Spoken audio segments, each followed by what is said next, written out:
Welcome to the Sun Mall podcast, where we interview the stars of e-commerce. Today we have Pouyan, who runs e-commerce and D2C for King's Outdoor Lighting, which is one of the premier lighting companies in the US. How did you get into e-commerce? What's the backstory there? We started as an import-export, so we're importing all the lights. We sell them wholesale over here. We sell to a lot of stores and everything. And that's actually my father's side of the business. And the e-commerce store, I ended up opening up to be able to sell some of our lights to end users, to homeowners and stuff like that, just out to the internet. So that way we can expand it a little bit more. And yeah, it started from there. I looked into some options for how we can do that, and Shopify came up. We started, got some of the items listed. We started with, I think, 15 lights or something. And now we're at 150, almost 200 lights.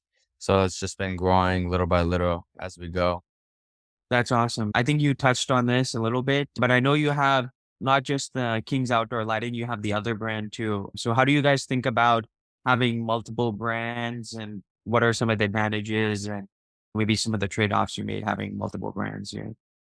It's helpful because when you think overall, people are always going to price shop online no matter what until they get comfortable with a company in order to just trust it and keep going forward with that. So having the two websites, one, it helps for the brand getting those model numbers and everything out into the internet, out into for SEO purposes. It helps a little bit as well.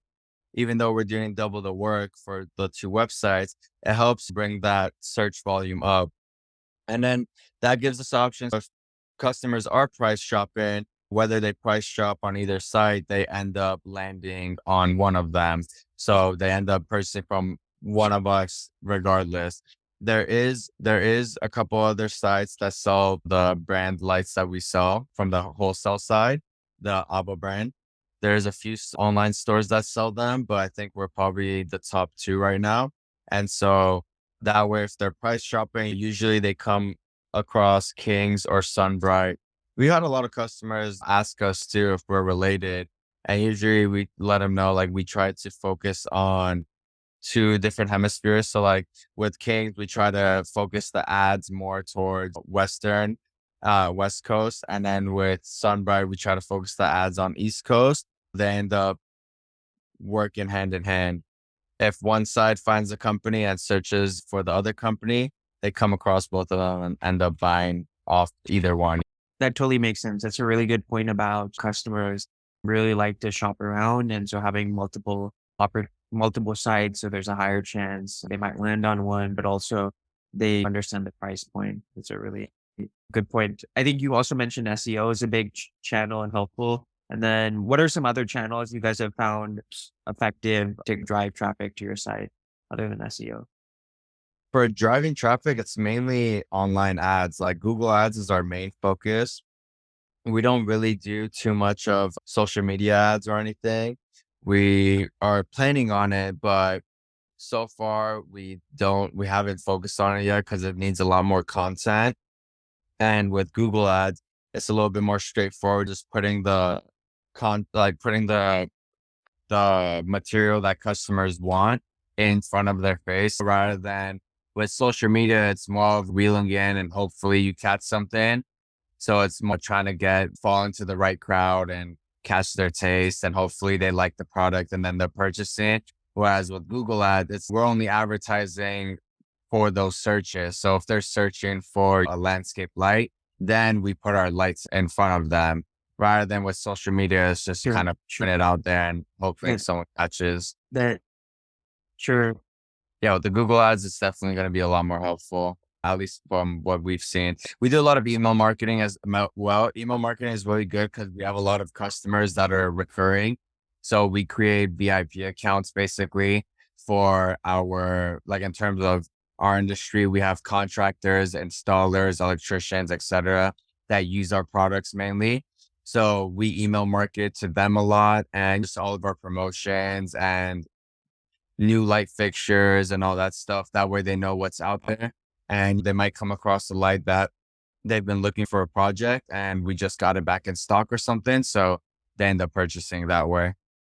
So a lot of email marketing That purchases as well. that totally makes sense. So I think you're saying a lot of it is intent driven. No one's just casually scrolling Facebook and thinking, I need a light right now. And then really targeting these, you're applying to a specific demographic. So really emailing the right people here or re-engaging customers to see if they need a replacement. Are there any other kind of key differences in the lighting business compared to other more common types of categories like apparel? Definitely. Again, this is a niche. It's more, we're not even just like all types of lighting. We're specific landscape lighting. So like outdoor landscape lights and everything. We're not just a electrical store that does all types of lighting either. We're very niche specific, which is helpful because whenever anyone needs anything for landscape lighting, we're like the place to come. We have all the styles of lights, many different styles in all types of lights. We have all the equipment you need, all the materials, the wires, the light bulbs, accessories, all of it could be found in one place. So a lot of customers will come here asking for one thing and they're like, oh, you have this too, you have this too, you have this too. So it's a lot more easier for a customer to, again, for landscape lighting purposes, they need landscape lights, they know to come to us. It's not, oh, let me go shop around and see what I can find when King's Outdoor Lighting, Sunbright Lighting, they already have it all. So it's an easier place to go. And in terms of price, we're pretty competitive with our price as well. It's worth it for them to trust us rather than try to go and shop around and find all the different options when we already have a big selection. So I think what you're saying is instead of selling every type of lighting, you focus on your niche, but you have very good coverage within that niche. So, Exactly. Yeah. We have very good coverage and again, it's easier to target rather than, for example, apparel. There's so many criteria in terms of style and age specific, size specific, color specific. It's a lot of things that you gotta target down for. Whereas for us, we got our target audience and we have enough variety that it will cover most tastes that, are gonna be interested. And we're constantly adding, so it's always great. I got you. So how do you guys decide which new SKUs to launch? So we work with a lot of factories in China, a lot of like specific factories that we work with, and we go to a lot of shows. And there is where we, get a lot of samples and see the styles of lights that we like. And we request samples. We get the samples. We make all of the adjustments we need to be specific for our tastes and our requirements. And then from there, we decide, we bring a sample, make the changes, get another sample. Once we see that this is the quality and can match our different styles that we carry, then we decide to bring it in. Normally, we'll bring in about 200 pieces. We'll test the market with it. And if we see that it's a popular item and there's something that's going to be of interest, then we start bringing it in. But normally, we don't just bring a light and just set it up and see what it goes. We always bring samples, test it out, see if it's of interest to our customers. We usually send out this item, like we'll have it at our showcase too for any walk-ins. They'll see it and we let them know, oh, yeah, we're planning on bringing this in. A lot of them will show interest. And if they don't show interest, then we try to decide if that's even going to be of need to bring it. And then at times, once we made our decision, we'll bring, again, low quantity, about like 200 to 500 pieces and test the market with that. Sure. You can really get some samples, try a bunch of things out, see which ones have the best quality. And then instead of you see customers, hey, what do you think about this? And even when you launch at a smaller scale and see what your customers think, and then you go away. Yeah, because we're more niche specific, we do have a good following. Again, since we work directly with a lot of contractors, like people in the industry actually using the products on a daily, we have a good basis to be able to come out to them and say, hey, what do you guys think of this light? Is this something that you think your customers would be interested in, your clients would be interested in? Is this something that you would be interested in using at all? Do you think you have projects that this would be useful for? And a lot of them at times they'll be really excited for it and they end up, already getting customers for this. So once we launch, we could already have potential orders ready for this specific light because the customers that we work with, they're talking to their customers about these potential lights. And once they're interested in it, we'll go ahead and start manufacturing it and bringing it in. And they'll be part of that initial testing process of the 200 or 500 lights. That totally makes sense. So one thing you mentioned is your manufacturers in China. So how do you guys like manage that relationship? Do you have like boots on the ground there? So we do have a couple agents that are out there that kind of handle some of our container ordering and stay in contact with some of the warehouses, or with factories, but we mainly talk directly with the factories for the most part to make sure all the orders are set. If we need to make any changes for all the finishes of all the products, making sure it's correct and all that.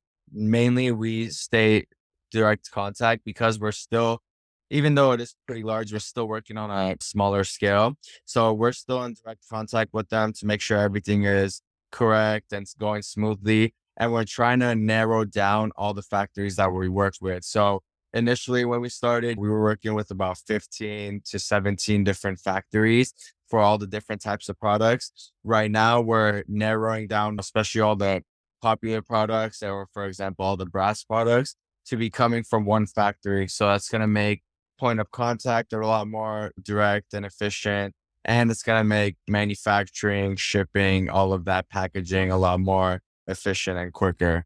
That way we don't have to coordinate with 5 factories getting the one product, rather than we can just focus on one factory, getting all of majority of our products ready and set. That totally makes sense. Having an agent help you out, and then also instead of having 20 different factories, focusing on a smaller subset so you can have deeper relationships, but it's easier to manage. Yeah, that way it helps with order quantities as well. Instead of having to get 500 from each factory, for example, paying higher prices, you get 20,000 from one company, and that way you can work with quantity prices with them as well. Sure, that totally makes That's sense. that's That's a a great. lot better for communications and building relations. That's fair. So there's definitely more of the non-quantifiable, like a better relationship and stuff like that, but also quantifiable gains. The more volume you have, the more kind of sales you have. Yeah. Speaking of sales, how do you guys think about on your site how you do discounting, bundles, pricing? Yeah, so we try to keep a promotion going at all times, regardless of what the promotion is. We always try to have some type of promotion available on the site. For all the bigger holidays, we bring out our larger 15%, like on all products that we do, and that's when majority of the sales come in. And then at times for the smaller holidays, like right now, we have Earth Day, so we put 10% on all of our transformers, all of our power supplies. And so that way we try to focus on specific categories at times. And normally, yeah, again, for the bigger holidays, we'll go like the main holidays of the month, we'll go with that 15% all products, or we'll switch it around. Like next month, we got a couple of different types of ideas going for Mother's Day. And the first one that's coming up, Cinco de Mayo. So we try to always keep a promotion going.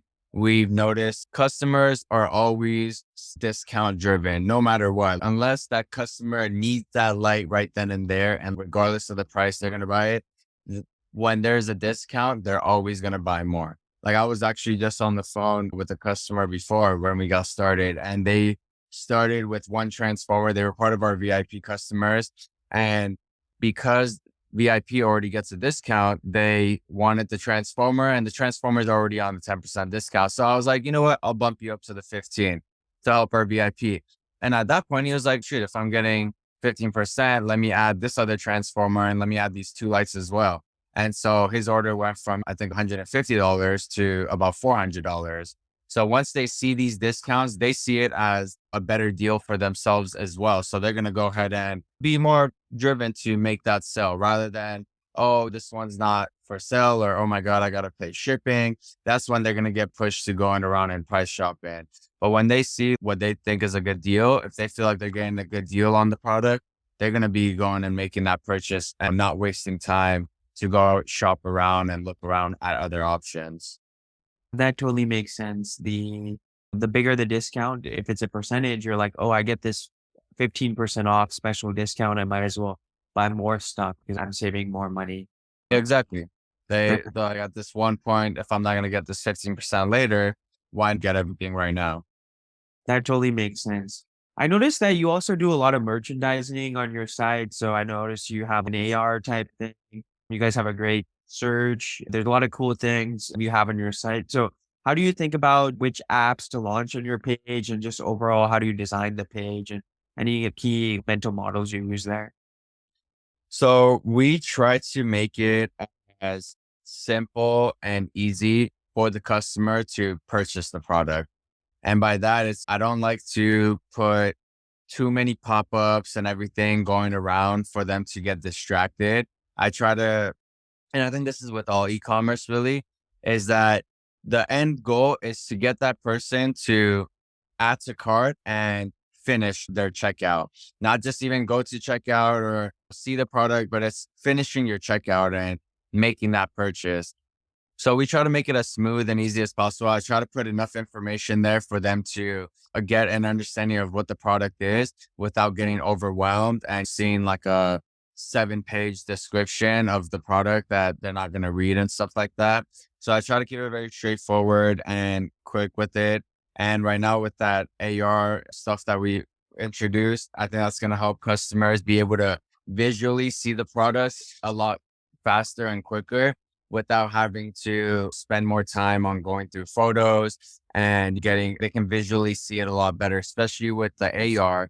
They're going to be able to put it in their yard and see how it looks in their yard directly, which I think is a big key factor of our industry. Is a lot of customers, they don't know how this fixture looks in person. So they really need to put it out in their yard and take a look at it, see if, okay, this looks like what I want. So that way, when they get it and they install it, they're not surprised by the outcome. And with our search bar too, that's going back to making it as easy and fast as possible. Our search bar is an AI search bar. So it starts throwing out results as soon as you start typing. Even before you start typing, it's already showing top selling products. And then once you start typing, it starts figuring out exactly what they're searching for. So that way customers can quickly find stuff and again, start making their way to the checkout because that's always the end goal. That totally makes sense. Are there any kind of trend you're seeing outside of these that you're excited for? I've seen a lot of, I guess, in terms of e-commerce wise, I've been seeing some virtual reality e-commerce coming out and stuff for, what do you call it? Like the Oculus? Not just the Oculus, but yeah, like the virtual reality worlds, but for e-commerce. So that way, and what I'm expecting out of the future is us being able to have a virtual reality store where a customer with their in the Oculus can walk into the store and physically see all the products like they would be doing at the mall. If they go into the mall or they go to Home Depot, what's called store, they can see all the products in person. This is our goal to get to, is where they can go into a virtual store, see the lights, see the AR and their in the reality so they can actually see the size and everything and start to make purchases straight through there. That's something I'm pretty excited for and I think is going to be a big thing in the future. Exactly. Yeah, I think two things is that's actually why we called the company Sun Mall because we thought we wanted to make the shopping online like going to the mall. And then I think on the VR point, yeah, I think Apple is actually supposed to launch a headset in June. So there'll probably be a lot more interest in that. And then you personally, what's the big goals 5 years from now? What's the hope for King's Outdoor? I'm looking to make it one of the main stop and shop for anything outdoor lighting.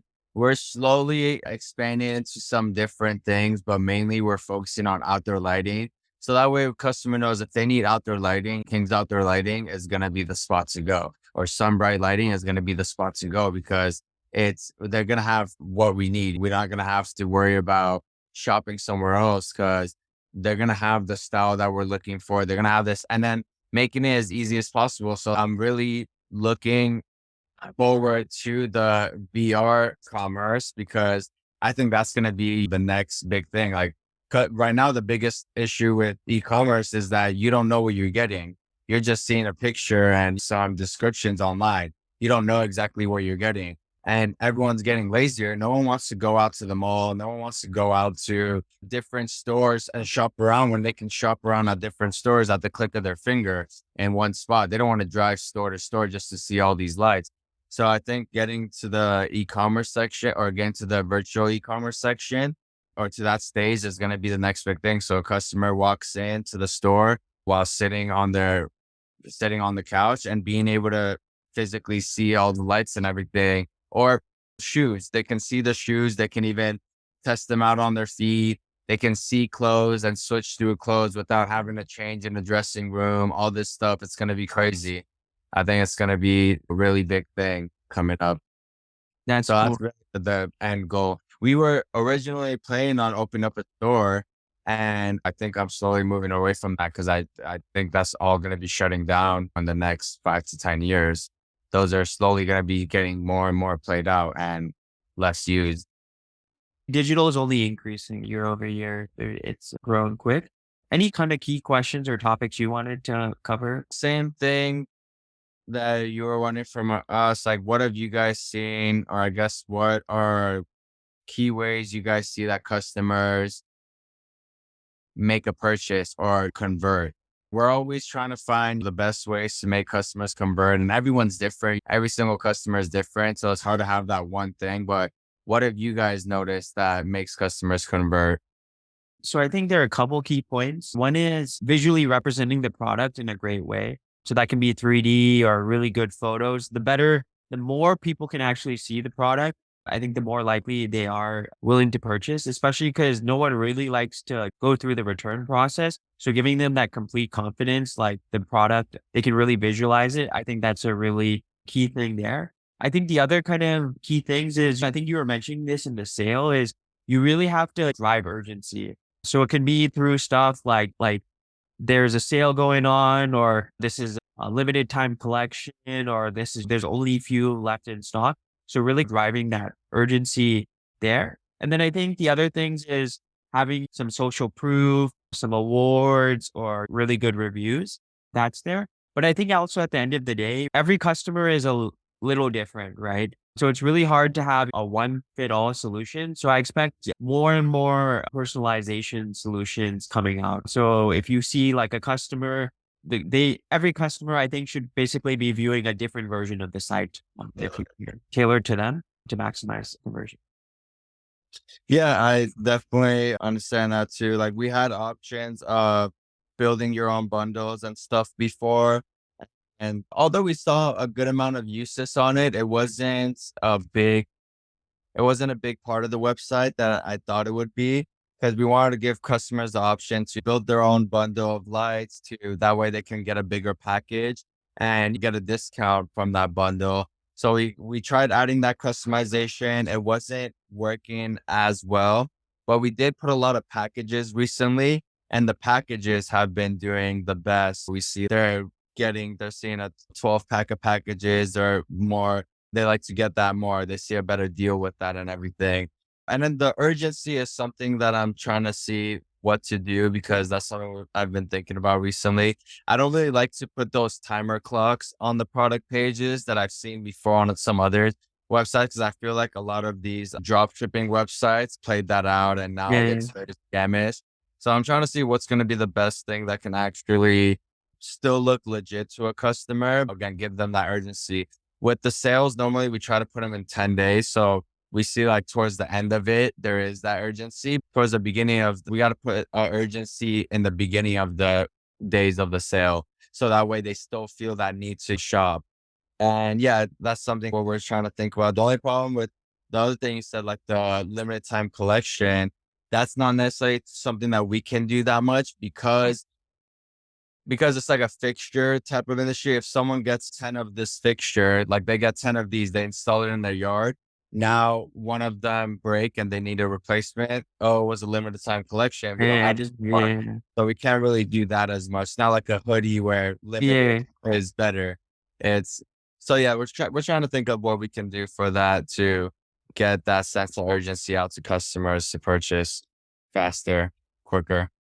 Yeah, that totally makes sense. I think you had a great point on the bundles too, right? No one wants to put in effort to make their own bundle, but if you Yeah. the bundle to there.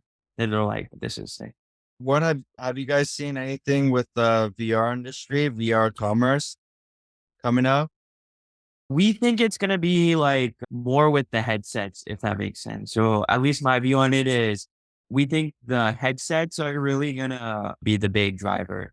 Cause I think when the headsets come out, there'll be more, people will be more into it, especially because Apple is going to launch one. So we think people just love Apple, right? So they're going to buy it, if that makes sense. And then I think the second thing is that because Apple is launching this headset, we expect like even the iPhone to have some killer features, if that makes sense. Yeah, for sure.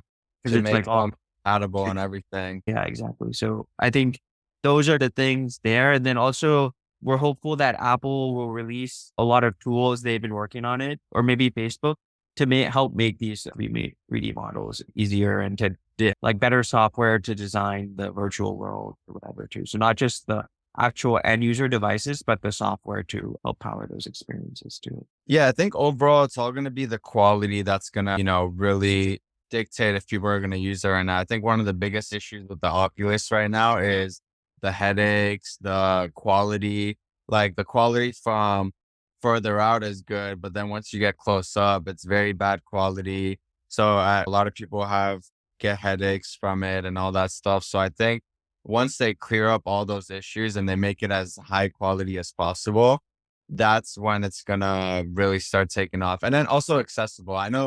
I heard some rumors of Apple's prices on their headset and it was pretty bizarre. I don't know if how many people are gonna actually be able to. It was like 3K or purchase it. something. And it's like when you have the Oculus for what is it, like 300, 400, you're not really gonna go out of your way to get a $3,000 headset.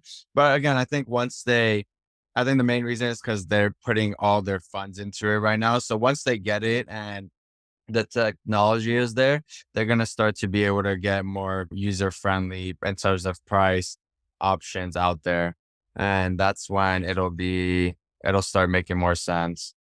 And yeah, I think once people start using it, it's definitely you'll see a lot more like AI, right? It came out like a year ago and now there is 1,000,001 options, 1 billion options of AIs. It's going to start taking off into all the softwares that people are going to start making. For sure, for sure. Yeah, I think as there's more and more volume, they'll come with like they have the iPhone SE and stuff like that. Thanks for listening to this episode of the Sun Mall Podcast. Please make sure to subscribe.